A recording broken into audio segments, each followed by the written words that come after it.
Sir, please এমন করবেন না। এভাবে আমার সর্বনাশ করবেন না। আমি মরে যাব। আমার কাছে আসবেন না। মেয়েটির আর্তনাদ যেন ছেলেটি শুনতে পেল না। সে তার শারীরিক ক্ষুধা নিবারণে ব্যস্ত। কে শুনে কার কথা? সে তো তার কাছে ব্যস্ত। একসময় মেয়েটি নিজের সব হারিয়ে জ্ঞান হারিয়ে পড়ে রইল। অন্যদিকে ছেলেটিও নিজের কাজ করে ক্লান্ত হয়ে ঘুমিয়ে পড়ল। সকালবেলা ছেলেটি ঘুম ভাঙলো। নিজেকে এভাবে উন্মুক্ত অবস্থায় দেখে তাড়াতাড়ি করে উঠে বসলো। পাশে তাকাতে দেখতে পেল একটা মেয়ে অচেতন অবস্থায় পড়ে আছে। এটা দেখো না দেখার মতো করে চলে গেল ওয়াশরুমে। যাওয়ার আগে কাউকে ফোন করে বলে গেল, জাস্ট 5 মিনিটের মধ্যে আমার রুমে একজন ফিমেল ডক্টর অ্যান্ড স্টাফ পাঠা। I repeat, just 5 minutes, mind it. এই বলে ওয়াশরুমে ঢুকে গেল। কিছুক্ষণের মধ্যে একজন ডক্টর এবং একজন মেয়ে স্টাফ এলো। প্রথমে মেয়ে স্টাফটি মেয়েটিকে ক্লিন করিয়ে সাথে বেড পরিষ্কার করে চলে গেল। ডক্টর মেয়েটির অবস্থা দেখে আঁতকে উঠল। মেয়েটির অবস্থা খুব নাজেহাল, খুব বাজে অবস্থা। অনেক কষ্ট করে মেয়েটির জ্ঞান ফেরানো হলো। মেয়েটি উঠে বসতে চাইলে অনুভব করলো তার সারা শরীর ব্যথায় জর্জরিত। সে নড়তে পারছে না। নিজের এমন অবস্থা দেখে মেয়েটি হু হু করে কান্নায় ভেঙে পড়ল। মনে পড়ে গেল কালকে রাতের অভিশপ্ত ঘটনা। ডক্টর কোনো মতে মেয়েটিকে সামলে নিল। প্লিজ ডোন্ট ক্রাই বেবি, এমনভাবে ভেঙে পড়ো না। বি স্টেডি গার্ল, তুমি খুব অসুস্থ, এমন কান্না করে না, এতে আরো দুর্বলতা অনুভব করবে। প্লিজ শান্ত হয়। বাচ্চাটা কান্না থামাও। ওনার কথা বলার মাঝে পিছন থেকে ভেসে এলো একটা গম্ভীর একটা কণ্ঠস্বর। Stop crying this guy of years. তোমাদের মতো মেয়েদের তো এটাই কাজ। বড়লোক দেখে ফাঁসিয়ে পরে ভালো সাজা নাটক করো।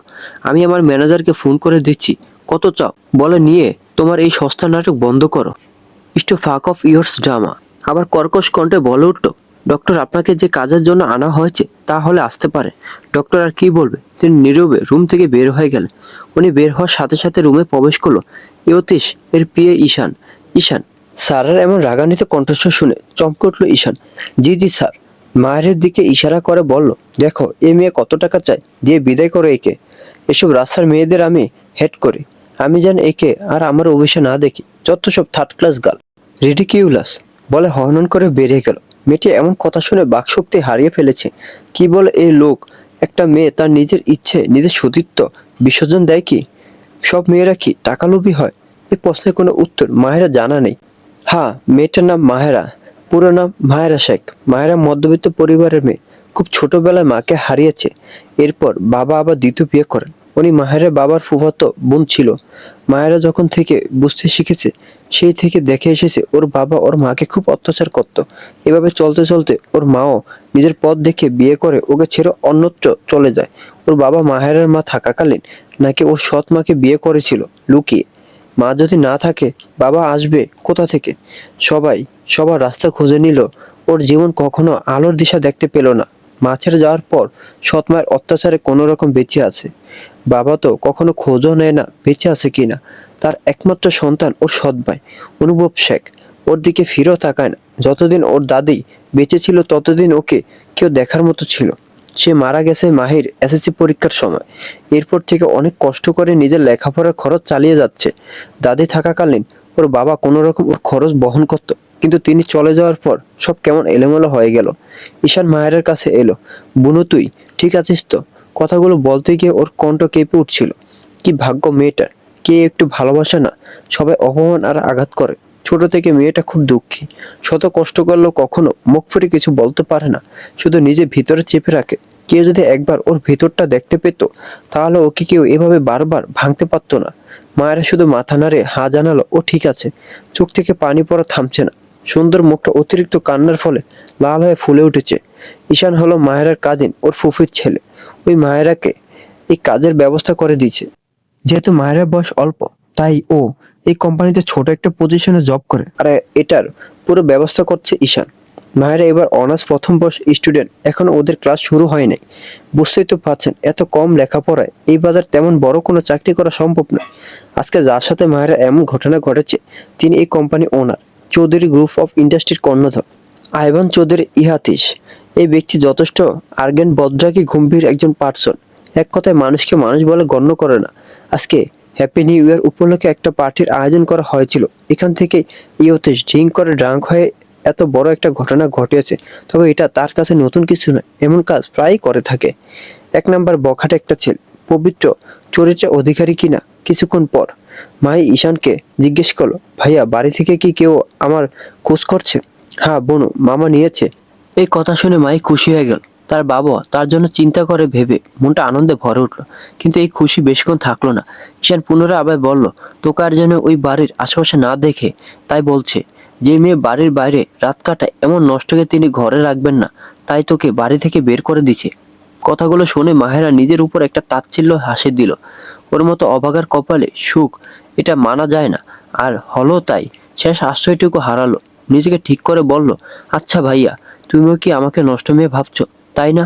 আর ভাববেই না কেন, কারণ আমি তো নষ্ট মেয়ে, সেটার প্রমাণ চোখের সামনে। বনু, ভাইয়া তুমি কি আমাকে একটা সাহায্য করবে? একটু সাহায্য করবে? কি বনু বল। আমাকে একটু মীরাকে ফোন করে নিয়ে যেতে বলো না। এই সাহায্যটুকু করে দাও। Meera Mahera best friend.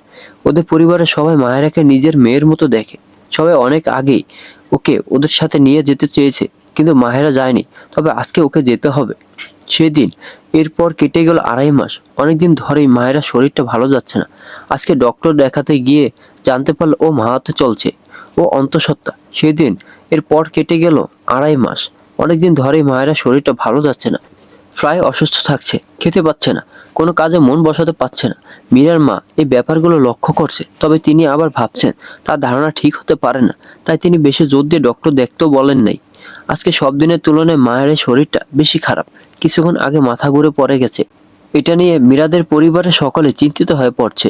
মীরার মা মাহেরার কাছে এসে বুঝিয়ে বললেন, মাহিমা চল, আজকে আমি ডক্টরের কাছে যাচ্ছি, তুইও আমার সাথে চল। মামুনি আমি ঠিক আছি, তুমি শুধুই এত চিন্তা করো আমাকে নিয়ে। শরীর দুর্বল তাই এমন মনে হচ্ছে, আমি ঠিক আছি, তুমি চলে যাও, আমার এখন যেতে ইচ্ছে করছে না। না, তুই আজকে আমার সাথে যাবি, এটা আমার শেষ কথা, আমি এই নিয়ে কিচ্ছু শুনতে চাই না। উনি এই বলে মায়েরা রুম থেকে বেরিয়ে গেলেন। কি আর করার, মাইকে বাধ্য হয়ে ডক্টরের কাছে যেতে হলো। চৌধুরী ম্যানশন। ঈশান ইহতীশ কোথায়? আজকে এত বড় একটা দিনে ওর থেকে এমন ব্যবহার আশা করা যাচ্ছে না। ইয়তীশের বাবার এমন রেগে কথা বলায় ঈশান আঁতকে উঠল।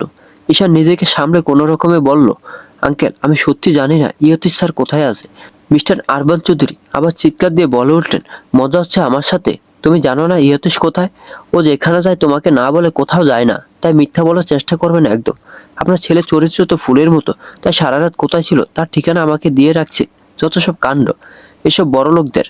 মনে মনে এই কথা বলল, মুখে বলল, আঙ্কেল আমি সত্যি জানি না স্যার কোথায় আছে। কালকে থেকে স্যারের ফোন বন্ধ। কালকে কোথায় জানি হঠাৎ করে চলে গেছে। আর শুধু যাওয়ার আগে বলে গেছে যে সে নাকি আগামী 2 দিনে ফিরবে না।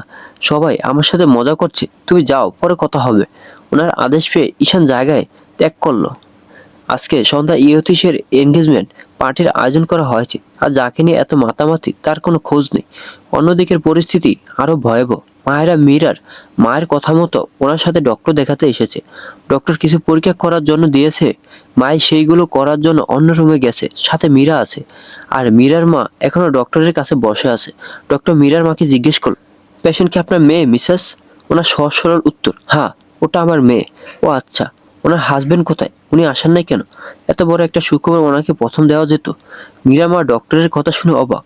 উনি নিজেকে সামলে ফের বলতে লাগলো, কি বলছেন ডক্টর? ওর হাজবেন্ড কোথা থেকে আসবে? ওর তো এখনো বিয়ে হয়নি। মানে আপনি কি বলছেন? বিয়ে হয়নি মানে কি? উনি তো প্রেগনেন্ট। কেন আপনারা জানেন না উনি প্রেগনেন্ট? ওনার বিয়ে না হলে এটা কি করে সম্ভব?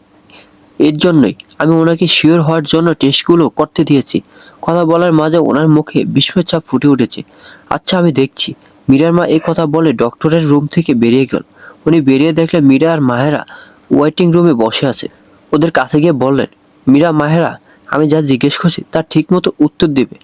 মায়েরা চোখে মুখে আতঙ্ক ফুটে উঠেছে। ওর মন যা বলছে তা যেন সত্যি না হয়। বারবার আল্লাহকে ডাকছে। তিনি নিজেকে ঠিক করে বললেন, ডক্টর বলেছে মাই প্রেগনেন্ট। কথাগুলো শুনে মায়েরা ঝরঝর করে কান্না করে দিল। ও তো এমন কিছু চায়নি। কি হবে এই নিষ্পাপ পানটার? ওর তো কোনো দোষ নেই। কিছু জঘন্য মানুষের ভুলের মাসুল ওকে এনে দেবে। মায়ের ভাবনার মাঝে মীরার মা বলে উঠল, এসব সত্যি হলে কি করে হয়েছে? মায়েরা মা আমায় সব খুলে বল। কে তোর এমন সর্বনাশ করছে? মা ভয় পাস না, আমি তোর পাশে আছি, আমি তোর হয়ে লড়বো। মীরা মায়ের মতো এমন মানুষ হয়তো খুব কম আছে যে অন্যের সন্তানকেও নিজের ভাবতে পারে। যেখানে মায়েরা মা বাবা নিজেদের সুখের জন্য ওকে ত্যাগ করছে, আর সেইখানে উনি এই সময় মায়েরা পাশে দাঁড়িয়ে আছে। মা এবার মীরার মাকে জড়িয়ে ধরে বলতে শুরু করলো, বিশ্বাস করো মামুনি, আমি বাজে মেয়ে নই, আমি খারাপ নই, আমি টাকার জন্য এমন কোনো খারাপ কাজ করিনি। বলতে বলতে জ্ঞান হারালো মাহেরা। মীরা তুই জানিস ওর সাথে এমন কে করছে? মীরা চুপ। মীরা, আমি ধরে নিব, তুমি সব জানো, বলছো না কেন? ওর সাথে কি হয়েছে? মীরার চুপ থাকতে পারলো না। 2.5 মাসের আগে সব ঘটনা ওর মাকে খুলে বলল। উনি এসব শুনে ভেঙে পড়লো। এটুকু একটা মেয়ে এতদিন এত যন্ত্রণা মুখ বুজে সহ্য করে গেছে। উনি আর ভাবতে পারছেন না। চোখের পলকে কেটে গেল 24 ঘন্টা। মাই কালকে ঘটনার পর থেকে চুপ করে গেছে। মীরা কারোর সাথে কোনো কথা বলে নাই। সবাই অনেক ডাকলো, ও দরজা খুলে নেই। কিছুক্ষণ আগে মাই ঘর থেকে বেরিয়ে এসে বসার ঘরে বসলো। মামুনি, আমি ঢাকা ব্যাক করছি আজকেই। আমার কিছু হিসাব নেওয়ার আছে কারো কাছ থেকে। ওর কথায় সবাই চুপ করে গেল। মীরার মা ওর কাছে এসে বলল, আমি জানি আমার মেয়ে যা করবে ভালোর জন্য করবে। একটা কথা মনে রাখিস, আমি সব সময় তোর পাশে আছি। তাই তুই ভয় পাবি না। দোয়া করো মামুনি, আসছি আমি, বলে বেরিয়ে গেল মাহেরা। ঈশান ভাইয়া চেনা কণ্ঠস্বর শুনে পেছনে ফিরল ঈশান। তুই বোনু, কেমন আছিস? ভাইকে কি একবার মনে পড়ে না এতদিন? মা এসব অভিযোগ শুনলো ভাইয়ার, তাও কিছু বললো না। ভাইয়া, তোমার স্যার কোথায়? কে বনু? আয়ান চৌধুরী, ইয়তীশ স্যার। ভালো মানুষের মুখোশধারী নোংরা মানুষটা কথা বলছি, এভাবে বলিস না, কেউ শুনলে সমস্যায় পড়ে যাবে। মাথা ঠান্ডা কর বনু, কি হয়েছে বনু, আমায় বল। এমন আদরের কথা শুনে মায়েরা কান্নায় ভেঙে পড়লো। ভাইয়া, আমি প্রেগনেন্ট। ওই নোংরা লোকটার বাচ্চা আমার গর্ভে। আমি এখন কি করব বলো না ভাইয়া? কি পরিচয় দিব এই বাচ্চা? বলবো ও অবৈধ বাচ্চা? আমি কি করে মা হয়ে ওর জীবন নষ্ট করব? কান্না করিস না বনু, চল আমার সাথে, আমি তোকে নিয়ে যাচ্ছি। স্যার আসবো? Yes, coming. What is your problem Ishaan? আমি বলছি না আমাকে কেউ এখন যেন ডিস্টার্ব না করে, তাও কেন তুমি? সম্পূর্ণ কথা শেষ করার আগে কার কণ্ঠ শুনে থেমে গেল। আমি প্রেগনেন্ট, আপনার বাচ্চা আমার গর্ভে। হোয়াট? কি বলছিস যাতা? এই মেয়েকে ঈশান? স্যার, স্যার বলার আগে ইয়তীশ বলে উঠল, এই বাজারের মেয়ে, দোকানে টাকা দিয়ে আউট করেছিলাম। ও, বুঝেছি, টাকা কম পড়ে গেছে তাই আবার নাটক করতে এসেছিস। ঈশান, একে টাকা দিয়ে আমার চোখের সামনে থেকে আউট কর। রিডিকুলাস। আমি টাকা চাই না, আমি আমার বাচ্চার পরিচয় চাই। এই মেয়ে কি বললি? পরিচয়? হ্যাঁ, হাসালি। কান্নাকার বাচ্চা বলছে আমার বাচ্চা। টাকা দেওয়ার পর নাটক মারাস, নষ্ট মেয়ে। এমন কথা শুনে ঈশান আর চুপ থাকতে পারল না। স্যার, আপনি এতটা নিচে নামবেন না, আমার বোন এমন না। এটা সত্যি আপনার ভুলের চিহ্ন। যা, শাট আপ। আমি তোর কাছে কোনো এক্সপ্লেন চাইনি, তুই চুপ থাক। ওকে মানছি আমার বাচ্চা। শুনে মায়েরা খুশি হলো, তবে সেটা বেশিক্ষণ থাকলো না। ঈশান, ওকে কিছু টাকা দিয়ে দে, যত চায়। এরপর ওটাকে নষ্ট করে ফেলতে বল। নাও গেট লস্ট। মায়েরা এমন কথা শুনে খুব ঘৃণা হচ্ছে। একটা লোক কতটা নিচে নামলে নিজের বাচ্চাকে মারতে চায়। আপনি খুব পস্তাবেন আজকের এই ব্যবহারের জন্য। অপেক্ষা করুন, আল্লাহ আপনাকে ছাড়বে না। আর আমি আমার সন্তানকে জন্ম দিব। আপনি ওকে পাওয়ার জন্য, একটু ছোঁয়ার জন্য ছটফট করবেন, কিন্তু পারবেন না। আসি, ভালো থাকবেন। আর সময় বদলালে অপেক্ষা করেন। ঈশান, এই মেয়েকে যেন আমি কোথাও না দেখি, একদম জানে মেরে দিব। আমি বিয়ে করছি আমার ভালোবাসাকে, আমি যেন এই নষ্টকে আমাদের মাঝে ঝামেলা বাজাতে আসতে না দেখি। মায়ের এইসব শুনে কান্না করতে করতে বেরিয়ে গেল। কে জানে সামনে কি হবে। মায় যাওয়ার পর থেকে মীরার মা শুধু কান্না করে যাচ্ছে। মেয়েটা হঠাৎ কোথায় গেল, কাউকে কিছু না জানিয়ে? কে জানি ঢাকা কার কাছে গেছে। মীরার দিকে তাকিয়ে বলল, মীরা মা, একবার ঈশানকে ফোন দিয়ে দেখ না, মেয়েটা ওর কাছে গেল কিনা। ও একটা মেয়ে হয়ে কতটুকু কি করতে পারবে? তার উপর আমার শান্ত মেয়েটা এই ঘটনায় পুরোপুরি ভেঙে পড়ছে। আচ্ছা মা, আমি ঈশান ভাইকে ফোন করে দেখছি। হ্যাঁ, তাড়াতাড়ি ফোনটা কর। ঈশান যখন ফোনটা ধরলো, ওই পাশ থেকে কিছু বলার আগে মীরা বলে উঠলো, ঈশান ভাই, মাই কি আপনার কাছে গেছে? জানেন তো আমার বান্ধবীটা খুব ভেঙে পড়ছে। বলতে পারবেন কেন এই অসহায় মেয়েটার সাথে এমন হয় সব সময়? ঈশান বলল, শান্ত হও মীরা, কান্না কোনো সমস্যার সমাধান নয়। হ্যাঁ, মায়েরা আমার এখানে এসেছিল, কিন্তু অনেক আগে চলে গেছে। এতক্ষণে তো পৌঁছে যাওয়ার কথা। ঈশানের গলায় দুশ্চিন্তার ছাপ ফুটে উঠেছে।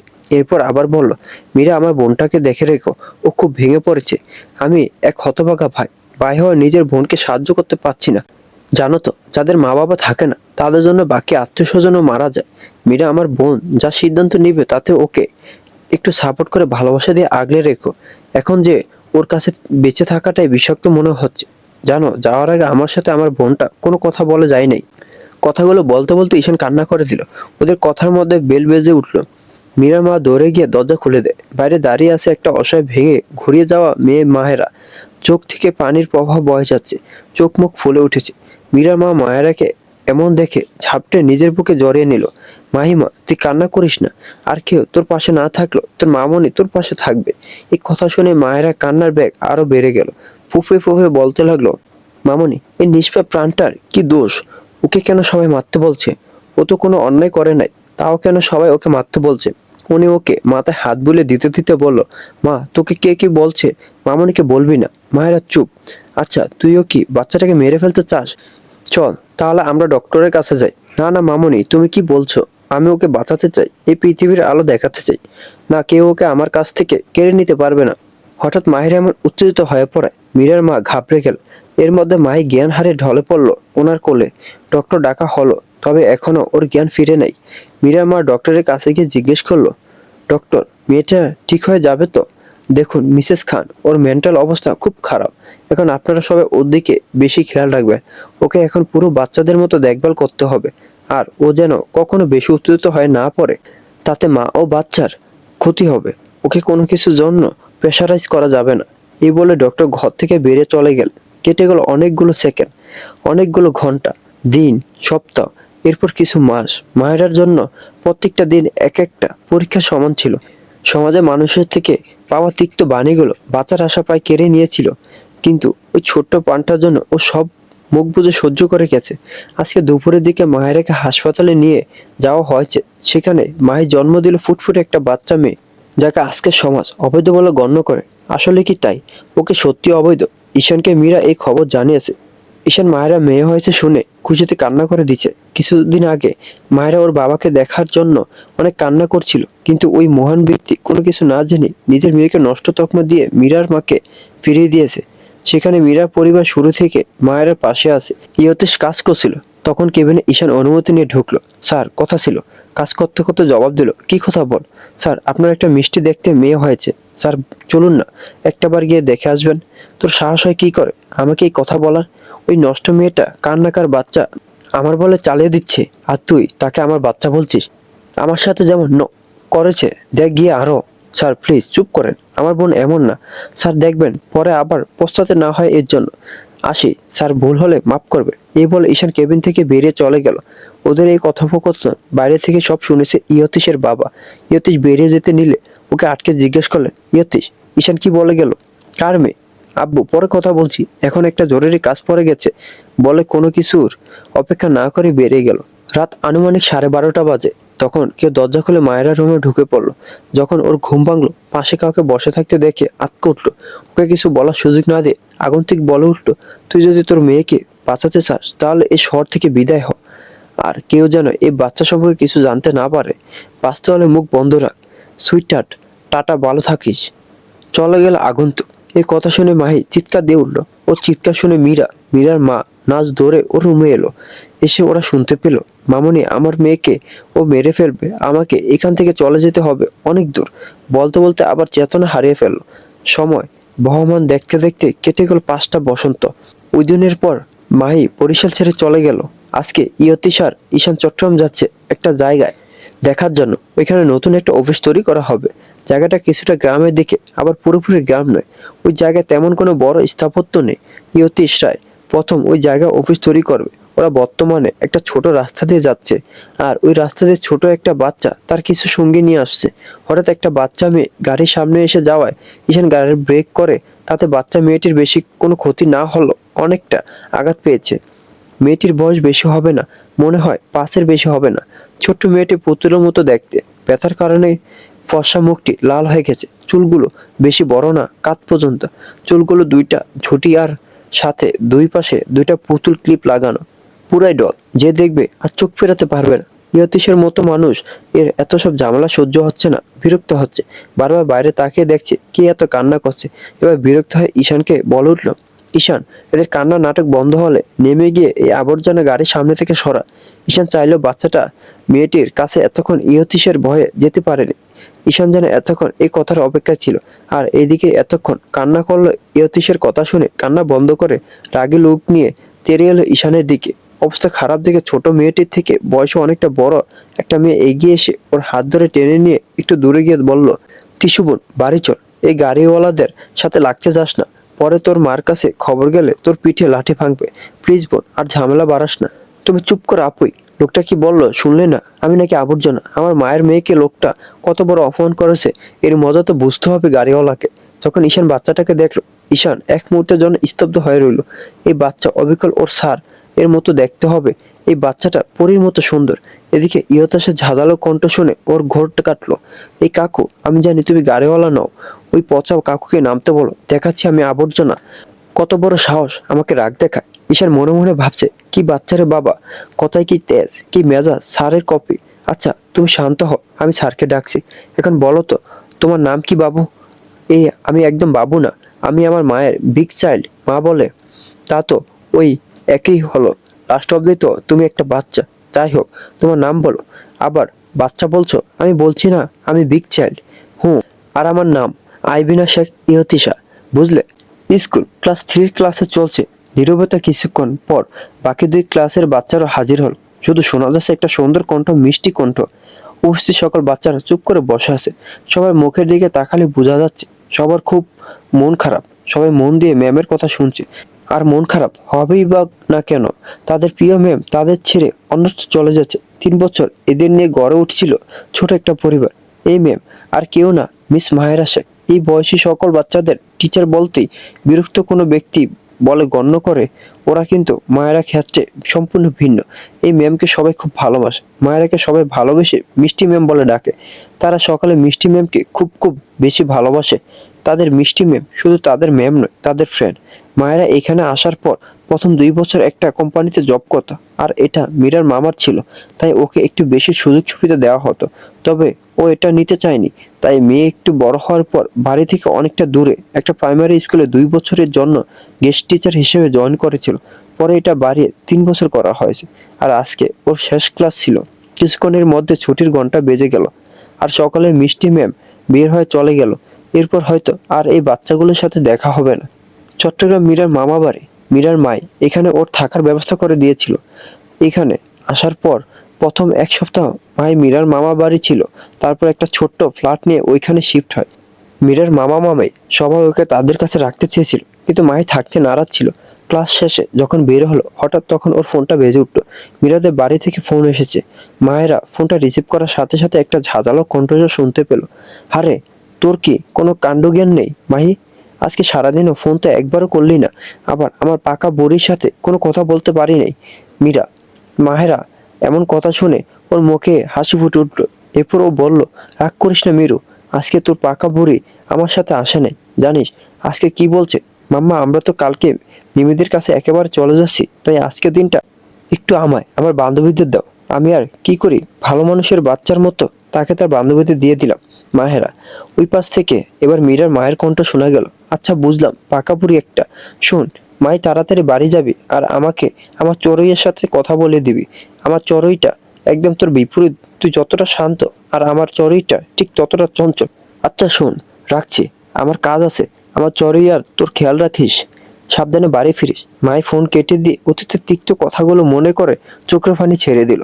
আবার সেই শহর যেখানে ওর সব কেড়ে নিয়েছে, এখনো ইয়তিশা বাড়ি ফিরে নেই দেখে মায়ের চিন্তা বেড়ে গেল।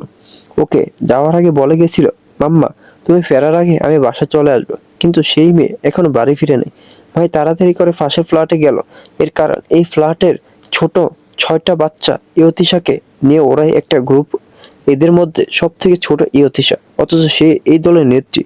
এক একটা বাচ্চা ক্লাস 2 থেকে 4 অব্দি পড়ে, অথচ ইয়তিশা এখনো পড়াই শুরু করেনি। মায়ে ওকে ঢাকা নিয়ে ওইখানে ভর্তি করে দিবে। নক করার পর দরজা খুলল ইয়তিশার প্রিয় চকলেট মামুনি। আপু, ইয়তিশা ওরা কোথায় জানো কিছু? এখনো বাড়ি ফিরে নেই কেন? ওর চিন্তিত কণ্ঠ। শান্ত হ মাই, তোমার মেয়ে আমাকে বলে গেছে ওরা সবাই একটু সামনে মাঠে যাবে। আমাকে বলে গেছে একটু পরে ফিরে আসবে। তাই তুমি জানো, চিন্তা না করো। আচ্ছা আপু, আমি আসি। মাহি এই বলে মায়েরা চলে গেল ওইদিকে। আচ্ছা তুমি শান্ত হও, আমি স্যারকে ডাকছি। এখন বলো তো, তোমার নাম কি বাবু? এই আমি একদম বাবু না, আমি আমার মায়ের বিগ চাইল্ড। মা বলে তাই তো, ওই একই হল, লাস্ট অব্দি তো তুমি একটা বাচ্চা। যাই হোক, তোমার নাম বলো। আবার বাচ্চা বলছো? আমি বলছি না আমি বিগ চাইল্ড। হুম, আর আমার নাম আবিনা শেখ ইহতিশা। বুঝলে? ওর নাম শুনে ঈশান বাচ্চাটির দিকে তাকিয়ে আছে। এই মেয়ের নাম আর স্যারের নামের অনেক মিল। এটা কি করে স্যারের মেয়ে হবে? তবে আমার বোনটার মেয়েটাও তো এখন ওর মতন হয়ে গেছে। সারা স্যারের পরিবার যা করছে তাতে ওদের কখনো ক্ষমা করা উচিত না মাহিয়া। আর এরা সব থেকে বড় অপরাধ, ওই বাচ্চাটার কাছে ওকে কিভাবে সমাজের কাছে অবৈধ হতে বাধ্য করেছে এরা। একটু মায়া জাগলো না বাচ্চাটার প্রতি কারো? আর স্যার নিজের বাচ্চাকে কিভাবে অস্বীকার করে দিব্যি সুখে দিন কাটাচ্ছে। বাচ্চা, আহ! এই কাকু, আমি একবার বলছি না আমি বাচ্চা না। আচ্ছা সরি, এবারে বলো তো তোমার নাম কি বললে? আহবিনা শেখ ইহতিশা। আমার নাম শুনছো? হা হা, বাবা শুনছি। কাকু আমি ছেলে না মেয়ে? ওটা বাবা হবে না মা হবে। কি পাকা বাচ্চা রে, উফ! আচ্ছা মুশকিল তো। এটা বাচ্চা না অন্য কিছু। বাবা রে বাবা, এত ভুল ধরছে। আমার টিচারও বোধহয় এত ভুল ধরে নাই। কথাগুলো মনে মনে ঈশান বলে দীর্ঘশ্বাস ফেলল। এই কাকু, কি এত ভাবছো? তোমাকে সে কখন থেকে বলছি ওই গাড়িওয়ালাকে নামতে বলো, আমার কথা আছে। তোমার যা বলার আমাকে বলো, আমি স্যারকে বলে দিচ্ছি। একদম না, আমি ওই পচা কাকুর সাথে কথা বলবো। নিজের ক্ষত জায়গার দিকে ইশারা করে বলল, দেখো কাকু, আমার পায়ের কি অবস্থা করছে। ওই বজ্জাত কাকুর গাড়ি। আহা, আমার রক্তগুলো সব নিয়ে নিল এই গাড়ি। ওর কথা বলা শেষে ওর এক সঙ্গী ওকে টেনে নিয়ে বলল, দেখ টিসু, তোর পা থেকে রক্ত পড়ছে। ম্যাম জানতে পারলে খুব রাগ করবে, সাথে আমাদেরও বাড়িতে নালিশ করবে। আপি, তুমি চিন্তা করো না। মা আমাকে শুধুমাত্র একটুকুই তো বকা দেবে। আমি গুড না, তাই সেটা শুনে নেব। আচ্ছা দেখ, তুই যা ভালো বুঝিস তাই কর। ম্যাম যেন আমাদের কিছু না বলে। ওর সাথে আরো 5 জন বাচ্চা রয়েছে, ওদের বয়স 8-এর কোটা। আর এই দলের মধ্যে সব থেকে পিচ্ছি ইয়তিশা, ওর বয়স 5-এর একটু বেশি। ওদের কথার মাঝে ইয়তিশ এর রাগে কণ্ঠস্বর শোনা গেল। ঈশান, এখনো কি করছিস? আজকেই আবার ঢাকা ব্যাক করতে হবে, ভুলে গেছিস? তাড়াতাড়ি এই বাচ্চাগুলোকে সরা। এত নাটক না করে তাড়াতাড়ি কাজ কর। ঈশান আর কি করবে? সে স্যারকে ডাকতে হবে। এদিকে এই মেয়ে, ওইদিকে স্যার বেচারা কই যাবে? স্যার বলছিলাম কি, আপনাকে এই বাচ্চাটা ডাকছে। সে বলছে আপনি না এলে ও গাড়ির সামনে থেকে সরবে না। এতে সে একটু রাগে স্বরে বলল, সর সামনে থেকে, তোকে দ্বারা কিচ্ছু হবে না। এই ঝামেলাগুলো এখনো বিদায় করতে পারিস নাই। রিডিকুলাস। এই বলে গাড়ি থেকে নেমে দাঁড়ালো। আর ওর সামনে কোমরে হাত দিয়ে রাগে লুক নিয়ে দাঁড়িয়ে আছে ইয়তিশা। ইয়তিশ যতটা রাগ নিয়ে ওর সামনে এসেছে, এখন ঠিক ততটা শান্ত হয়ে ইয়তিশের কথা শুনছে। এই গাড়িওয়ালা কাকু, তোমার গাড়ির কত বড় সাহস, আমার পা থেকে রক্ত বের করে দিয়েছে। আর তুমি আমাকে কি বললে আমি আবর্জনা? তোমার সাহস দেখে আমি অবাক হচ্ছি। এই পচা কাকু ভয় পেলে নাকি? কথা না বলে এইভাবে তাকিয়ে আছো কেন? ইয়তিশা শেষের কথাগুলো একটু জোরেই বলল। ওর এমন চিৎকার এই ইয়তিশের ধ্যান ভাঙলো। আর এদিকে ঈশানের স্যারের এমন চুপ থাকা দেখে কমা যাওয়ার অবস্থা প্রায়। এইটুকু একটা বাচ্চা স্যারকে এমন ভাবে শাসাচ্ছে, তাও কিছু বলছে না। আবার ইয়তিশ বাচ্চাটির কথায় হারিয়ে গেছে। ও শুধু ওর দিকেই দেখছে। একদম একটা ডলের সামনে দাঁড়িয়ে আছে, রাগে পুরো মুখটা লাল হয়ে আছে। সাথে কথা বলার সাথে সাথে ঝুঁটি দুইটাও দুলছে। সেদিকে এক ধ্যানে ইয়তিশ তাকে। ইয়তিশা পুনরায় বলল, এই কাকু, তুমি আর তোমার গাড়ি মিলে আমাকে অনেক জ্বালিয়েছ। তাই আমি এখন তোমার গাড়িতে উঠবো, তুমি আমাকে বাড়ি দিয়ে আসবে। এটাই তোমার শাস্তি। আমাদের না দিয়ে আসলে তোমাকে লোক দিয়ে পেটান খাওয়াবো, আর বলবো তুমি বাচ্চা নির্যাতন করবো। তারপর বুঝবে মজা। হুঁ। ইয়তিশা কি তখন বুঝবে? এবার ইয়তিশ মুখ খুলল। এই বাচ্চা, তোর নাম কি বললি? এই কাকু, একদম বাচ্চা বলবে না। আমি আমার মাম্মার বিগ চাইল্ড। ঈশানকে ইশারা করে বলল, এই কাকু, তোমার আমাকে কি পেয়েছো? খালি বাচ্চা বলছো? থাক, আর কথা বাড়াবো না। এই তোরা সবাই আয়, গাড়িতে উঠ। এই কাকুর গাড়ি করে বাড়ি যাব। বলে গাড়ির কাছে চলে গেল। ঈশানকে ডেকে বলল, এই কাকু, আমাকে একটু উঠিয়ে দাও তো, উঠতে পারছি না। আর ঈশানকে অবাক করে দিয়ে ইয়তিশ বলল, ওদের গাড়িতে তুলে দে ঈশান, চল দিয়ে আসি। গাড়ি এসে থামলো মায়েরা বাসার সামনে। এতক্ষণ গাড়িতে বসে ইয়তিশা, ঈশান আর ইয়তিশ এর মাথা খারাপ করে দিয়েছে। কিন্তু ইয়তিশ কোনো প্রকার বাক্য উচ্চারণ করে নাই। একসময় ইয়তিশা ঈশানকে বলেই বসলো, কাকু, এই গাড়িওয়ালা কাকু কি কোনো কথা বলতে পারে না, নাকি আমার ভয়ে কোনো কথা বলছে না? আর এদিকে ঈশান মনে মনে বলছে, আল্লাহ জানে স্যারকে আজ কোন ভূতে ধরেছে। তুমি বাচ্চা এত জ্বালানোর পরও কোনো কথা বলছে না।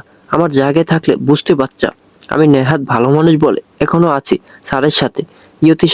ইয়তিশ এমন ব্যঙ্গ করে কথা বলা ওকে ধমক দিয়ে বলল, এই পুসকে আর একটা কথা বললে গাড়ি থেকে ফেলে দিব, বুঝলি?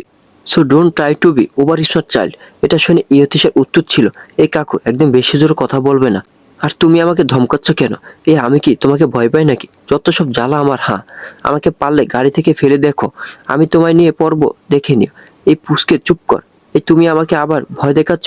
দেখো, আমি ভয় পেলে কিন্তু আমার মাম্মাম তোমাকে ভয় দেখাবে। এর মধ্যে ঈশান বলে উঠলো, এই তুমি না একটু আগে বললে ভয় পাও না, এখন আবার ভয় পাবে বলছো কেন? হুঁ? আরে কাকু, বুঝো না কেন? যতই হোক ইয়তিশা বাচ্চা তো নাকি? ইয়তিশা, এই তুমি না বলো তুমি বাচ্চা না? হ্যাঁ, এখন আবার নিজেকে কেন বাচ্চা বলছো? ইয়তিশা সরল উত্তর, দেখো আমি বড়, কিন্তু তোমাদের হাইট আমার থেকে বেশি কিনা, বুঝলে? তাই বাচ্চা বলছি, এমনিতে আমি বড়। ঈশান বিড়বিড় করে বলল, কি বাচ্চারে বাবা, কথা বলে একদম বড়দের মতন।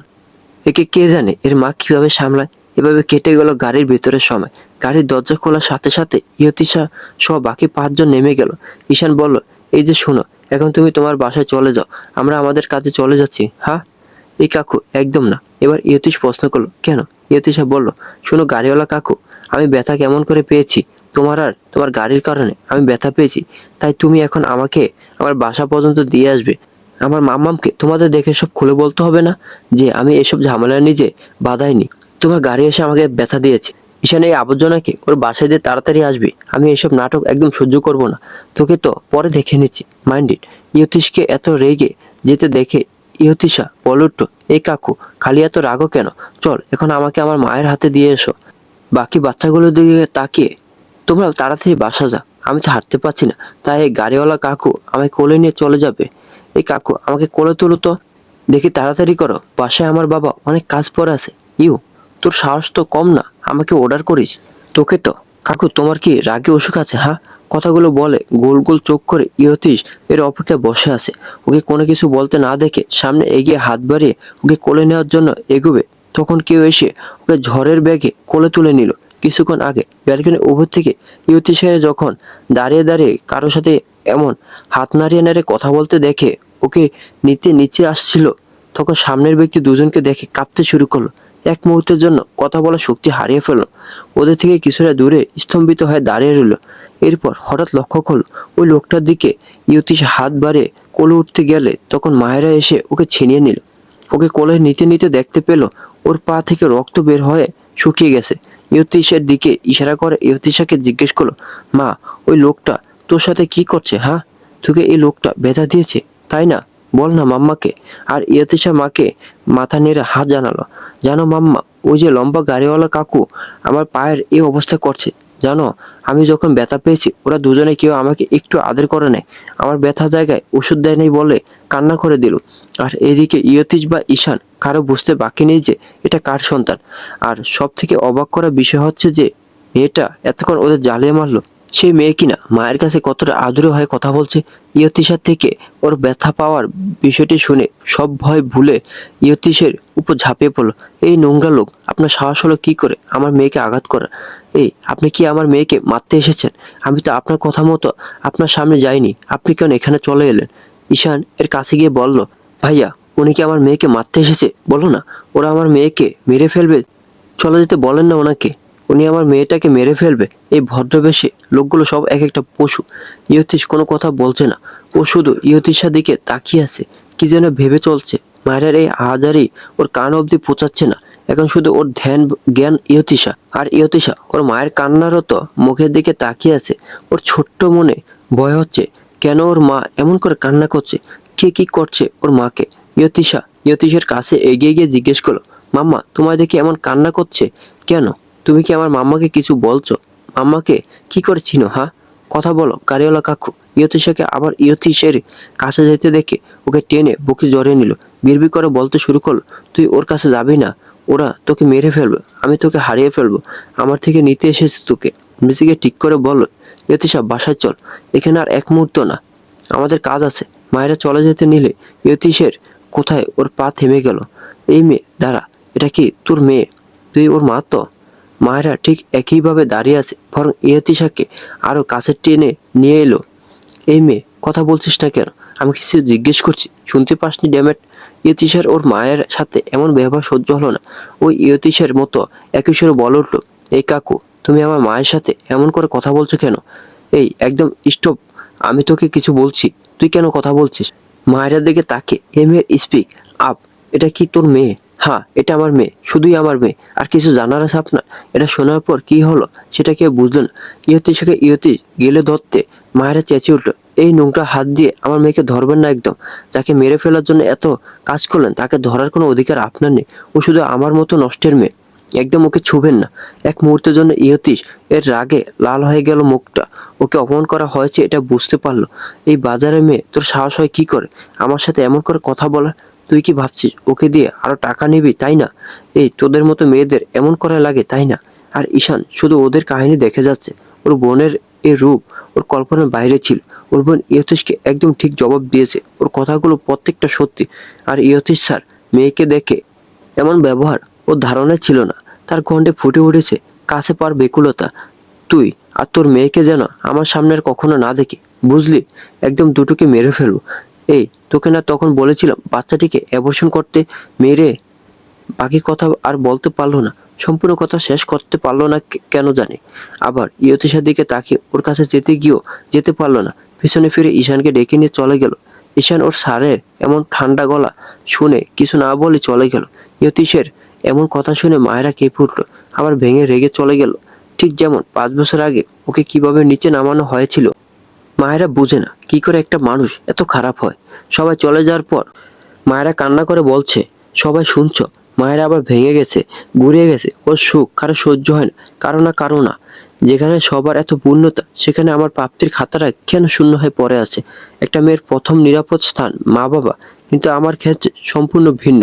যখন আমার সব থেকে বেশি মা বাবাকে পার কথা ছিল, সবার প্রথম তাদেরকে হারিয়ে ফেলছি। একটা মেয়ের সব থেকে দামি জিনিস সেটাও হারিয়ে বসে আছি। হ্যাঁ, এটাই আমার ভাগ্য। কেন আমার জীবনটা এত শূন্যতায় ভরা? মায়েরা ইয়তিশাকে নিয়ে বাসায় চলে গেল। ইয়তিশা বারবার জিজ্ঞেস করছে, মাম্মা, ওই কাকু আমার কে হয়? মায়েরা কি বলা উচিত ওটা ওর বাবা, যে কিনা নিজের মেয়েকে মারতে চেয়েছিল? একটা শীতের সকাল, ঘড়ির কাঁটায় তখন 8টা বেজে গেছে। অধিকাংশ মানব নিজের কর্মক্ষেত্রের জন্য বেরিয়ে গেছে। এই ব্যস্ত নগরীতে সবাই তাদের সুখের সন্ধানে বেকুল, নিজেদের স্বার্থ তৈরিতে বেকুল। এর মাঝে কোনো এক প্রান্তে একটা মেয়ে তার সুখের কথা চিন্তা না করে নিজের সবটুকু দিয়ে ব্যস্ত কিছু পথ শিশুদের। ওদেরকে সমাজ ভালো চোখে দেখে না, বলতে গেলে সবারই ধারণা ওরা নোংরা। মানবকেও ওদের একটু ভালোবাসার দৃষ্টিতে দেখে না, সবার অবহেলার শিকার ওরা। ওদের মধ্যে অনেকেই পিতামাতাহীন, বা কারো বাবা মা বেঁচে নেই, বা কেউ আবার বাবা মার থেকে আলাদা, যেমন ওই মেয়েটির মতো। ও নিজের মধ্যেকার প্রতিচ্ছবি ওদের মধ্যে দেখতে পায়। যাদের মাথার উপর মা বাবা ছায়া থাকে না, তাদের এই স্বার্থপর দুনিয়ায় বেঁচে থাকা অভিশাপ, তাদের শৈশব বিষাক্ত। হ্যাঁ, ওই মেয়েটি মাহেরা, যে প্রতিদিন ওদেরকে পড়ায়, নিজের কাজে যাওয়ার আগে ওদের একটু সময় দেয়, তাতে যেন ওরা মহা খুশি। ওদের একটু হাসি মায়ের কাছে বেস্ট গিফট। ওর নিজের সামর্থ্যের মধ্যে এটুকুই ছিল, তাই ওদেরকে এইভাবেই ভালোবাসতো। যেখানে বসে ওদের পড়াচ্ছিল সেই জায়গাটা একটু নিরিবিলি, একটু কোলাহল মুক্ত। এই ইট পাথরের শহরে এক টুকরো স্বস্তির জায়গা। ওদের সাথে কথা বলা, একটু হাসি খেয়েও একদম দূর থেকে মুগ্ধ হয়ে দেখছিল। কিছুক্ষণ পর তার মুখে হালকা হাসি দেখা গেল। ওই লোকটা এ প্রথমবার সত্যিকারের সুখ দেখলো। কে এত অল্পতে এত শান্তি পায়? ওই দিন মায়েরাকে না দেখলে লোকটা জানতে পারতো না টাকাটা সব না। সুখী থাকার জন্য এমন অল্প কিছু সামান্য কারণ যথেষ্ট। অবশ্যই টাকাটা দরকার, কিন্তু টাকা সবসময় মানুষকে সুখী করতে পারে না। এটাই আজকে হয়তো প্রথম লোকটি সেটা অনুভব করলো। এই ছন্নছাড়া জীবনের কারণে এই প্রথম কিছু ভালো হলো। হঠাৎ নিজের জীবনের সমীকরণ মনে পড়তে লোকটার মুখে তাচ্ছিল্য হাসি ফুটে উঠলো। তার জীবনে খুশি আসাটা অসম্ভব, কিন্তু মন কি এই কথাটা মানে? এভাবে কেটে যায় বেশ কিছুদিন। তবে লোকটা প্রতিদিনই দূর থেকে দেখে যায়, অথচ মায়েরা জানতে পারলো না লোকটার কথা। আর এতদিনে ওই রবার্ট মানবটার মধ্যে ওর জন্য একটা জায়গা তৈরি হয়ে গেছে। ওটা ভালোবাসা বললে ভুল হবে না। হ্যাঁ, ওকে ওর অজান্তেই খুব বেশি ভালোবেসে ফেলেছে। ওকে ওইভাবে দেখে লোকটা প্রতিদিন শান্তি পেত। পাথরের বুকে ফুল ফুটলো। এর মধ্যে হঠাৎ একদিন লোকটা জানতে পারলো ওর ভালোবাসার মানুষটি ওর খুব কাছেই আছে, অথচ সে জানতোই না ওর শান্তি ওর খুব কাছেই। মায়েরা ইয়তিশাকে নিয়ে বাসায় চলে গেল। ইয়তিশা বারবার জিজ্ঞেস করছে, মাম্মা, ওই কাকু আমার কে হয়? মায়েরার কি বলা উচিত? ওটা ওর বাবা, যে কিনা নিজের মেয়েকে মারতে চেয়েছিল। মাম্মা, ওই কাকু তোমার সাথে এমন করে কেন কথা বললো? তোমাকে অতগুলো কথা কেন বললো? আর তুমি কি তাকে চেনো মাম্মা? আর আমাকে কেন ধরতে দিলে না ওই কাকুকে? মাম্মা, জানো কাকু বেশি খারাপ না। আমি কাকুকে অনেক জ্বালিয়েছি, তাও আমাকে তোমার মতো একটু বকা দিয়েছে, কিন্তু তোমার সাথে এমন কেন করলো? মাম্মা, তোমাকে কেন কষ্ট দিল? ও নিজেকে কোনো রকম সামলে ইয়তিশাকে বুঝে বলল, মা, ওটা কেউ না। আর আমি তো তোমার জন্য কান্না করছি তুমি ব্যথা পেয়েছো দেখে। আচ্ছা চলো, আর কথা বলতে হবে না। আজকে সারাদিনে একবারও তুমি আমার হাতে খাওনি। চলো মাম্মা, তুমি এখন খাবে। তারপর কিন্তু আমাদের অনেক কাজ। কালকে আমার মীরামণিদির কাছে যাচ্ছি। তুমি কি খুশি মা? ইয়তিশা সব ভুলে মায়ের কথায় সায় জানালো। এখন তার মূল কাজ মাম্মার কাজে সাহায্য করা। আজকে যারা তোকে নষ্ট বলে ত্যাগ করেছে, তারাই তোকে সব থেকে বেশি চাইবে, কিন্তু তোর মা তোকে দিবে না। প্রমিস, তোকে তোর মা এইভাবেই তৈরি করবে। মা, আমার সবকিছু হারিয়ে গেছে। তোকে আমি এই নোংরা সমাজের খারাপ মানুষগুলো থেকে আগলে নিয়ে বাঁচবো। তোকে আমার মতো ভাঙতে দিব না। এটা তোর মা, তার শেষ নিঃশ্বাস অবধি এই কথা রাখবে। মেয়েকে বুকে জড়িয়ে মনে মনে কথাগুলো আওড়ালো চৌধুরী ম্যানশন। ইয়তীশের মা বাবা সবাই ওদের ড্রয়িং রুমে বসে আছে, সবাই কোনো একটা বিষয় নিয়ে চিন্তিত। তাদের সাথে বসে আছে ইয়তীশ এর খালা মিসেস নীলু, আর তার পাশে তার মেয়ে তানিশা। তানিশা, যার সাথে গত 5 বছর আগে থেকে বিয়ে ঠিক হয়ে আছে, আর বর্তমানে সবার আলোচনার বিষয় ইয়তীশ আর তানিশার বিয়ে। ওদের যেদিন আংটি বদল অনুষ্ঠান ছিল, সেই কেন ইয়তীশ আসলো না, তার কোনো উত্তর এতগুলো দিনও কেউ জানতে পারে নাই। সবাই কথা বলল, ইয়তীশের বাবা কোনো কথা বলছে না, সে চুপচাপ বসে আছে। তাকে দেখে মনে হচ্ছে সে কোনো বিষয় নিয়ে খুব চিন্তিত। সবার কথার মাঝে তার ফোন বেজে উঠল। তিনি ফোনটা রিসিভ করে বাইরে চলে গেলেন। ওই পাশ থেকে বলতে শোনা গেল, স্যার, আজকের তারা ঢাকায় ফিরছে, আর ম্যাডাম এইখানকার কোনো এক স্কুলে জয়েন করছে শুনলাম। আচ্ছা তুমি রাখো, বলে ফোন কেটে দিয়ে চলে গেল। মিস্টার চৌধুরীকে ওনাকে আসতে দেখে ওনার বোন বলল, ভাইজান, আপনি ইয়তীশকে একটা ফোন দিয়ে বাসায় আসতে বলেন, আমাদের ওর সাথে কথা আছে। আপনার ছেলে আপার ফোন ধরছে না, দেখেন আপনারটা ধরে কিনা। তোদের মনে হয় ও আমার ফোন ধরবে? ও কখনো কারো কথা শুনে? আর ও কি তোর মেয়েকে বিয়ে করবে বলে কোনো কথা দিয়েছে যে বারবার এমন নাটক করতে চলে আসিস? এই বলে উনি যখন চলে যাবে, তখন বাড়ির ভিতরে ইয়তীশ ঢুকছে। উপস্থিত সবাইকে একবার দেখে যখন উপরের দিকে উঠতে যাবে, তখন ওর মায়ের কণ্ঠে থেমে গেল, ইয়তীশ দাঁড়াও। সবাইকে দেখে কথা না বলে চলে যাওয়ার সাহস কি করে হলো ওর? পরিষ্কার কণ্ঠ, আমার সাহস বরাবর একটু বেশি, এটা নতুন কি? এই কথায় উনি মনে হয় একটু অপমানিত বোধ করলেন। আমি তোমাকে অনেকবার বলছি আমার সাথে এমন করে কথা বলবে না। আর তুমি দেখতে পাচ্ছ না তানিশা এসেছে তোমার সাথে দেখা করতে, ও তোমার সাথে কথা বলতে চায়, কিন্তু আমার ওর সাথে কোনো কথা নেই। শুধু ওর সাথে এই বাড়ির কারোর সাথে কথা বলতে চাই না আমি। যেতে চলে যেতে নিলে ওর মা আবার বলে উল্টো, আমি আগামী সপ্তাহের মধ্যে তোমার আর তানিশার বিয়ে দিতে চাই। আমি আপনাকে অনেকবার বলেছি আমি ওকে বিয়ে করতে চাই না। আপনারা কি বুঝতে পারছেন না আমার কথা? বেশি বাড়াবাড়ি করলে এর ফল ভালো হবে না, মাইন্ড ইট। ইয়তীশ ও আর কোনো কথা না শুনে চলে গেল। আর এদিকে তানিশা খালার কাছে এসে কান্না করে দিয়েছে, মামনি, আমার ইয়তীশকে চাই, তুমি কিছু করো, আমি ওর জন্য তো এতদিন অপেক্ষা করলাম। আর কত মামনি? এই কাহিনী দেখে ইয়তীশ বোন বেঞ্চি কাটছে। একা একটা ভালো হয়েছে, ভাইয়া এটাকে পাত্তা দেয় না, যত সব আল্লাহ জানে আর কত ওদের নাটক দেখতে হবে। ওর বাবাকে বলল, আব্বু তুমি কিছু করে এই নেকাদের বিদায় করো। উনি কিছু একটা ভেবে বলল, মামনি, আমার সাথে কালকে এক জায়গায় যাবি, তোর জন্য একটা সারপ্রাইজ আছে, যাবি আমার সাথে? কোথায় আব্বু? আমি যাব তোমার সাথে, কালকে সকালে রেডি হয়ে থাকি, তুই ঘরে যা, আমার কাজ আছে, আসছি। আর দেখ তোর ভাইয়ের সাথে কথা বলতে পারিস কিনা আমার ছেলেটা। উনি শেষের কথাগুলো বলে একটা দীর্ঘশ্বাস ছাড়লেন। ইয়তীশের বাবা সাইদ চৌধুরী, তিনি পেশায় একজন বিজনেসম্যান। ওর মা মিসেস দিলারা চৌধুরী, তিনি একজন প্রফেসর, কিছু বছর আগে রিটায়ার করছেন। আর ওর একমাত্র বোন রাইফা চৌধুরী। এই তো, এটাই ওদের পরিবার। ওর একটা ফুফি আছে, সে দেশের বাইরে থাকে। আজকে মায়েরা আসার দিন, তাই সকাল সকাল ওকে নিতে মীরা আর ওর মা চলে এসেছে বাস স্ট্যান্ড। মায়েরা এখন থেকে মীরাদের বাসায় থাকবে। ও অবশ্যই অন্য বাসা নিতে চেয়েছে, কিন্তু মীরা আর ওর মায়ের সাথে না পেরে এখানেই থাকবে। আর ইয়তীশাকে একটা কিন্ডারগার্টেনে ভর্তি করানো হবে। কিছুক্ষণের মধ্যে মায়েরাদের বাস এসে পৌঁছালো। মীরা আর মীরার মা এই প্রথম ইয়তীশাকে সামনাসামনি দেখবে। ফোনে দেখা আর সামনাসামনি দেখার মধ্যে অনেক পার্থক্য আছে। মীরা আর মীরার মা তো ইয়তীশাকে দেখে কান্না করে দিল। মিমি, তুমি কান্না করছো কেন? আমি কি দেখতে কম সুন্দর? আমাকে কি তোমার পছন্দ হয় না? নানুয়া, তুমিও কি এর জন্য কান্না করছো? এগুলো বলে ওদের দুজনের দিকে তাকিয়ে আছে ওদের উত্তরের অপেক্ষায়। না চড়ুই, তুমি সব থেকে বেশি সুন্দর, পুরো একটা রসগোল্লা। জানো, এখন তোমাকে খেয়ে ফেলতে ইচ্ছে করছে। মীরা, না মিমি, এমন বলো না। মাম্মা কান্না করবে আমাকে খেয়ে ফেললে, তখন আমি কিভাবে মাম্মাকে আদর করে শান্ত করব? না, এটা একদম ঠিক হবে না। তবে তুমি চাইলে আমি তোমাকে খাবো। পলি হেসে দিল। তবে রে পাকা বুড়ি, চলো তাড়াতাড়ি চলো, বাড়ি গিয়ে আমরা অনেক আড্ডা দিব। মীরার মা, সবার খুনছুটিতে কেটে গেল পুরো একটা দিন। আজকে মায়েরা প্রথম ক্লাস, আর ইয়তীশের প্রথম স্কুলে যাওয়ার পালা। ওকে ওর ক্লাসে দিয়ে মায়েরা স্কুলে চলে গেল। ইয়তীশা কিন্ডারগার্টেন আর মায়েরা স্কুল পাশাপাশি। মিরো মায়েরার সাথে এক জায়গায় কাজ করে। মিরো একজন টিচার। প্রথম দিন ইয়তীশার 2টা ফ্রেন্ড হয়ে গেছে। সে বর্তমানে তাদের সাথে কথা বলায় ব্যস্ত আছে। তখন কাকু ওদের পাশে বসতে দেখে তাকে ইয়তীশার মুখে হাসি ফুটলো। কাকু, তোমার আমাকে মনে আছে? ওই যে কালকে গাড়িওয়ালা, একদম তোমাকে ভোলা যায়? Big child. আচ্ছা তুমি কি ব্যস্ত?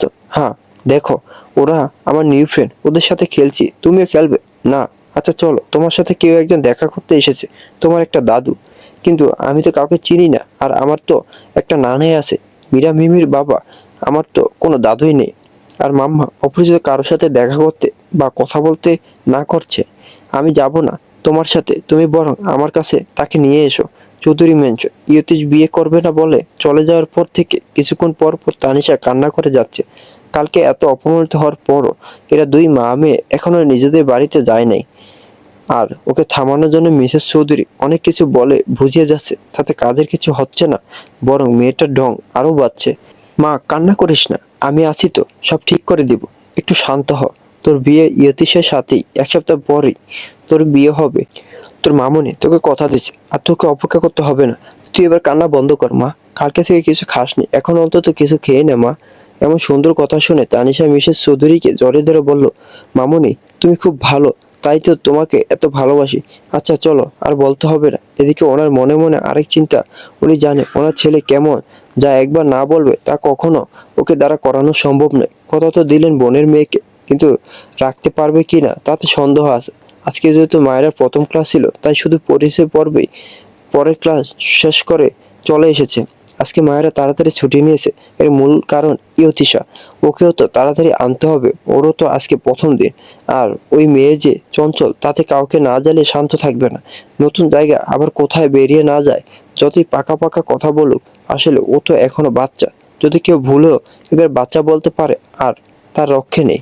বাচ্চা শোনার পর উত্তরে বলবে, এই আমাকে একদম বাচ্চা বলবে না, আমার মাম্মা বলেছে আমি বিগ চাইল্ড, তাই আমি বড়। কথাগুলো ভাবতে ভাবতে মাহেরা হাসছিল। মীরার ডাকে মনোযোগ ভাঙলো। এই মাহি, তুই এমন একা একা হাসছিস কেন? তোকে আবার চিন ধরলো না তো? এই কে, কোথায় আছো? দেখো আমার শান্ত বান্ধবীকে নরম পেয়ে ভূতে ধরছে। এই চুপ কর, একদম বাজে কথা বলবি না। আমি কই হাসছিলাম, তুই ভুল দেখছিস। আচ্ছা চল, তুইও তো বের হবি তোর জামাইয়ের সাথে দেখা করতে, চল। কথা বলতে বলতে দুজনে বেরিয়ে পড়লো। মায়ে যাবে ওর মেয়ের কাছে, আর মীরা যাবে জামাইয়ের সাথে দেখা করতে। মীরার আকদ হয়েছে কিছুদিন আগে, ওকে এখনো উঠিয়ে নেওয়া হয় নাই। কিছুদিন পর ওকে উঠিয়ে নিয়ে যাবে। ইয়তীশা যখন বলল, কিন্তু আমি তো কাউকে চিনি না, আর আমার মা তো একটা নানাই আছে। মীরা, মিমির বাবা, আমার তো কোনো দাদুই নেই। আর মাম্মা অপরিচিত কারোর সাথে দেখা করতে বা কথা বলতে না করছে। আমি যাব না তোমার সাথে, তুমি বরং আমার কাছে তাকে নিয়ে এসো। এটা শুনে ঈশান বলল, আচ্ছা তুমি বসো, আমি তাদের নিয়ে আসছি। কাকু তুমি একটু তাড়াতাড়ি ওদের নিয়ে এসো। একটু পর মাম্মা আমাকে নিতে এসে যদি দেখে আমি মাম্মার কথা না শুনে অপরিচিত কারোর সাথে কথা বলছি, তাহলে মাম্মা কষ্ট পাবে। শুনো কাকু, আমি কিন্তু ওদের সাথে অল্প একটু কথা বলবো, ওদের বলে নিয়ে এসো, কিন্তু পরে এটা শুনে যাতে রাগ না করে। ওর কথা বলার স্পিড দেখে ঈশান বলল, আচ্ছা বিগ চাইল্ড, তুমি এত কথা কেমন করে বলো? ঈশানের এই কথার সঠিক মানে যদি ইয়তীশা বুঝতো তাহলে ওর খবর ছিল, কিন্তু ইয়তীশার সহজ উত্তর, কেন কাকু, আমি তো কথা মুখ থেকে বলি। কেন, তুমিও তো বলো। ও হ্যাঁ, আমি একটু ভুলে গিয়েছিলাম, বলে একটা বোকা বোকা হাসি দিল, আবার বলল, তুমি দাঁড়ো, আমি ওদের নিয়ে আসি। ঈশান তাড়াতাড়ি করে মিস্টার চৌধুরীর কাছে গেল।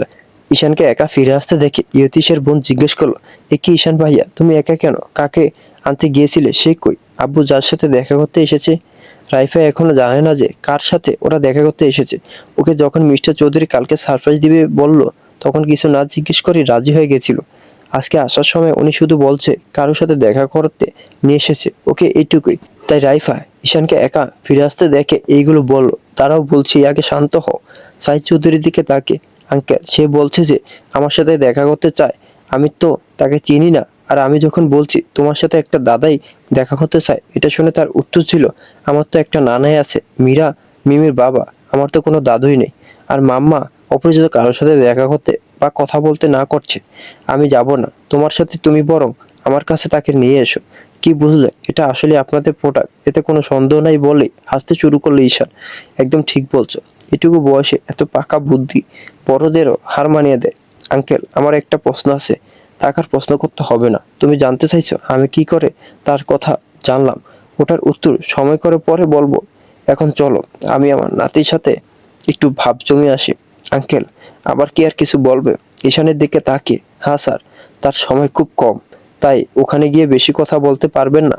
আমায় আগেই বলতে বলছে, যাতে পরে কেউ রাগ না করে। শেষের কথা শুনে উনি এবার উচ্চস্বরে হেসে উঠলেন। আর এদিকে রাইফা এদের কথার কোনো শুরু খুঁজে পাচ্ছে না। দেখতে হবে না এটা কার রক্ত, ওই পারবে আমার ছেলেটাকে ঠিক করতে। আর তুই এভাবে তাকিয়ে না থেকে আমার সাথে আয়, উত্তর পেয়ে যাবে। রাইফাকে বলে ঈশানের সাথে পা চালালো। কাকু তুমি আসতে এত দেরি করলে কেন? আমার তো ছুটি হয়ে গেছে, মাম্মা এখানে চলে আসবে, আমি তো চলে যাব। সামনে দেখো কারা দাঁড়িয়ে আছে। সামনে ওদের দুজনকে দেখে বলল, ও তোমরা আমার সাথে দেখা করতে এসেছো। গোল গোল চোখ করে কোমরে হাত বেঁধে দাঁড়িয়ে আছে ওদের উত্তর শোনার জন্য। এদিকে রাইফা আর ওর বাবা দুজনের সামনে অবস্থিত পুতুলের দিকে তাকিয়ে আছে। দুজনই কথা বলতে ভুলে গেছে। বিশেষ করে রাইফা, ওর চেহারার সাথে বাচ্চাটা অনেক মিল। শুধু শুধু অন্য ইয়তিশের কপি, এটা বলতে কিছু ভাবতে হবে না। আব্বু এটা কে? একে তো পুরো আমার আর আমার ভাইয়ের মতো দেখতে। রাইফার চোখে মুখে বিস্ময় ফুটে উঠেছে। ওনার কিছু বলার আগে ঈশান উত্তর করলো, এটা ইয়তি স্যারের মেয়ে। কি বলছো? ভাইয়ের মেয়ে কি করে? ভাইয়া তো আনমেরি, কিভাবে কে? সেটা তোর ভাইকে গিয়ে জিজ্ঞেস করবি মিস্টার চৌধুরী। ভাইয়া জানে আব্বু ঈশান ভাইয়া। হ্যাঁ, তোর ভাই জানে, আর ওকে মারতে চেয়েছে। কিন্তু কিন্তু কি আব্বু? কিন্তু ওর মা ওকে যুদ্ধ করে বাঁচিয়ে রেখেছে। আর তোর বেয়াদব ভাইকে এই মেয়ে ঠিক করতে পারবে? আব্বু আজকে যে ব্রাঞ্চটা উদ্বোধন হবে ওটা কি ওর জন্য, মানে ওর আসার উপলক্ষে ওকে নিতে আমার এখানে এসেছি? হ্যাঁ, এটুকু কথা রাইফাকে অবাক করার জন্য যথেষ্ট ছিল। এই বুড়ো দাদুই, এই সুন্দরী আন্টি, তোমার কি আমাকে দেখছো না? সেই তখন থেকে নিজেদের মতো কথা বলেই যাচ্ছ। তাহলে আমার সাথে দেখা করতে কেন এসেছো? একটু নিচু হও, আমি তোমাদের কথা শুনি। রাইফা ওর এমন ডাক শুনে বেবাচেকা খেয়ে গেল। তুমি আমাদের কি বলে ডাকলে? কেন? তুমি একটু সুন্দরী, তাই তোমাকে সুন্দরী আন্টি, আর বুড়ো লোককে বুড়ো দাদুই ডাকলাম। অবশ্য তুমি আমার মতো এতটাও সুন্দর না। আমি জানি আমি একটু বেশি সুন্দর সবার থেকে, এটা আমার মাম্মা বলছে। আর আমার মাম্মা আমাকে কখনো মিথ্যে বলে না। এত বড় প্রশ্নের এত ছোট উত্তর আব্বু, কথায় পুরো মাকেও ছাড়িয়ে যাবে আব্বু, তাই না? একদম। রাইফে এগিয়ে গিয়ে ওকে কাছে টেনে নিয়ে অনেকগুলো আদর করলো। তুমি আমাকে দেখে কান্না কেন করছো বুড়ো দাদুই? তোমার কি কষ্ট হচ্ছে যে সুন্দরী আন্টি আমাকে আদর করছে, তোমাকে না করে? উনি হেসে জানালেন, না একদম না, আমার তো তোমাকে আদর করতে ইচ্ছে করছে, তাই আমি কান্না করছি। তোমার নাম কি বাচ্চা? আমাকে একদম বাচ্চা বলবে না সুন্দরী আন্টি, আমি বড়। কাকু তুমি কিছু বলো না, আমাকে বাচ্চা বলছে। আচ্ছা বলো তোমার নাম কি সোনা? আমার নাম আহবিনা শেখ ইহতিশা। তোমার? রাইফা চৌধুরী। তুমি জানো আমি তোমার কি হই? না বললে জানবো কেমন করে? তুমি কি বোকা কথা বলো ইহতিশা? আমি তোমার নিজের ফুফি, আর বুড়ো দাদুই তোমার নিজের দাদুই হয় রাইফা। কিন্তু মাম্মা তো আমাকে তোমাদের কথা কখনো বলে নাই। আমার তো শুধু একটা মিমি, একটা নানুই আর একটা নানাই আছে, আর তো কিছু নেই। ও আর নতুন ওই কাকু, আর ওই কাকুর সাথে একটা গাড়িওয়ালা কাকুকে চিনি। ওর শেষের কথাগুলো শুনে ঈশান রাইফা জিজ্ঞেস করলো, ভাইয়া কাকু তো তুমি, আর ওই গাড়িওয়ালা কাকুটাকে? ওটা স্যার। স্যারকে ও গাড়িওয়ালা কাকু বলে। ভাইয়াকে ও চিনে কি করে? তুই এত প্রশ্ন না করে ওকে নিয়ে তাড়াতাড়ি চল। একে তো দুপুর, তার উপরে সবাই বিরক্ত হচ্ছে। অনেকক্ষণ ধরে সবাই আমার আর আমার গেস্টের জন্য ওয়েট করছে। ওকে নিয়ে তাড়াতাড়ি চল। মিস্টার চৌধুরী, সাইদ চৌধুরী ইহতিশের কাছে এসে বলল, দাদু তুমি তোমার বাবার সাথে দেখা করতে চাও? জানো বুড়ো দাদুই, মাম্মা বলে আমার বাবা নেই, এখন কোথা থেকে আসলো? তুমি চলো আমার সাথে, আমি তোমার বাবার সাথে দেখা করিয়ে দিব। মাম্মা এসে আমাকে না পেলে খুঁজলে কষ্ট পাবে, চিন্তা করবে। আমাকে কোথায় পাবে তাহলে? তুমি চিন্তা করো না, আমার ম্যামদের বলে যাচ্ছি মা এসেছি। আচ্ছা বলো দাদুই, ছোট মন তো আর এত কিছু বুঝে না। ওকে ওর বাবার কাছে নিয়ে যাবে। ইয়তিশা এখন মহা খুশি। মাম্মাকে জিজ্ঞেস করলো, মাম্মা খালি বলে সবার বাবা থাকে না। আজকে যখন সুযোগ এসেছে তাই ওকে ওর বাবার কাছে যেতে হবেই। বন্ধুরা আজকের গল্পটি এই পর্যন্ত। যদি গল্পটি ভালো লাগে তাহলে ভিডিওটি লাইক করুন। আর গল্প সম্পর্কে কোনো মতামত জানানো থাকলে কমেন্ট করতে পারে। আর এই গল্পের পরবর্তীতে কি ঘটে তা জানার জন্য এবং এরকম আরো সুন্দর সুন্দর গল্প পাওয়ার জন্য আমার চ্যানেলটি সাবস্ক্রাইব করে বেল আইকনটি বাজিয়ে রাখুন। ধন্যবাদ।